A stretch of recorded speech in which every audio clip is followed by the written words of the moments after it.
জিনিসটা ভাইরাল হওয়ার আগে এবং আমার বিরুদ্ধে একটা মব ট্রায়াল হওয়ার আগে জিনিসটা ঠান্ডা হবে। দেখেন আমি এগুলো মব ট্রায়াল আগে বুঝছি। সম্প্রতি সামাজিক যোগাযোগ মাধ্যমে একটি অডিও কল ফাঁসের ঘটনায় জাতীয় নাগরিক পার্টি এনসিপির যুগ্ম আহ্বায়ক ডাক্তার তাজনুভা জাবিনকে জড়িয়ে কিছু অনলাইন প্ল্যাটফর্ম এবং পতিত ফ্যাসিবাদী দলের নেতাকর্মীরা চরম কুরুচিপূর্ণ, যৌন হয়রানিমূলক ও মিথ্যা প্রোপাগান্ডা ছড়াচ্ছে বলে দাবি করেছে দলটি। বৃহস্পতিবার 19 জুন এনসিপির যুগ্ম সদস্য সচিব সালেউদ্দিন সিফাত স্বাক্ষরিত এক বিবৃতিতে দলটি জানিয়েছে, এই ঘটনা বিচ্ছিন্ন কোনো ঘটনা নয়। ইতোপূর্বে নানা সময় এনসিপির নারী নেত্রীদের লক্ষ্য করে একই ধরনের অবমাননাকর প্রচারণা চালানো হয়েছে।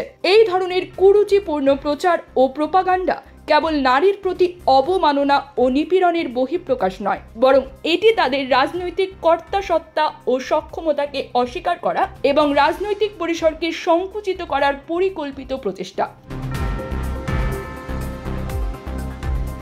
বিবৃতিতে আরও বলা হয়, দীর্ঘ 1.5 যুগের গুম, খুন, ধর্ষণ ও ফ্যাসিবাদী দুঃশাসনের পর জুলাই অভ্যুত্থানের মধ্য দিয়ে বাংলাদেশের রাজনৈতিক পরিসরে নারীরা নিজেদের কর্তাসত্তাকে পুনরুদ্ধার করেছেন। সুতরাং তাদের প্রতি যে কোনো ধরনের অবমাননাকর ও নিবর্তনমূলক আচরণ জুলাই অভ্যুত্থানের মৌলিক আকাঙ্ক্ষা ও আদর্শকে অস্বীকার করে। আমরা অত্যন্ত উদ্বেগের সাথে লক্ষ্য করছি, এমনকি ফ্যাসিবাদ বিরোধী রাজনৈতিক পক্ষগুলোর কিছু নেতাকর্মীরাও এই যৌন হয়রানিমূলক প্রচারণায় প্রত্যক্ষ অথবা পরোক্ষভাবে অংশগ্রহণ করেছেন। অনেক অনলাইন মিডিয়া এবং মিডিয়া ব্যক্তিত্ব এক্ষেত্রে দায়িত্বহীনতা ও অপেশাদারিত্বের পরিচয় দিয়েছেন।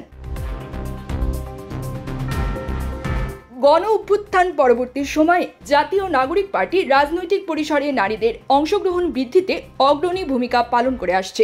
ফলে এনসিপির নেতৃত্ব স্থানীয় পর্যায়ে অধিক হারে নারীদের অংশগ্রহণকে বাধাগ্রস্ত করার জন্য পুরনো রাজনৈতিক বন্দোবস্তের সমর্থকগণ চেষ্টা চালিয়ে যাচ্ছে। এতে বলা হয়, এনসিপির নারীদের প্রতি এই ধরনের নিপীড়ন ও যৌন হয়রানিমূলক ক্যাম্পেইনের তীব্র নিন্দা ও প্রতিবাদ জানায়। এই ধরনের ক্যাম্পেইন অব্যাহত থাকলে আগামীতে এনসিপি সকল অনলাইন অফলাইনে নারী নির্যাতক ও সহযোগীদের বিরুদ্ধে আইনানুগ ব্যবস্থা গ্রহণ করবে এবং সর্বশক্তি দিয়ে তা মোকাবেলা করবে। News desk, Probashon news.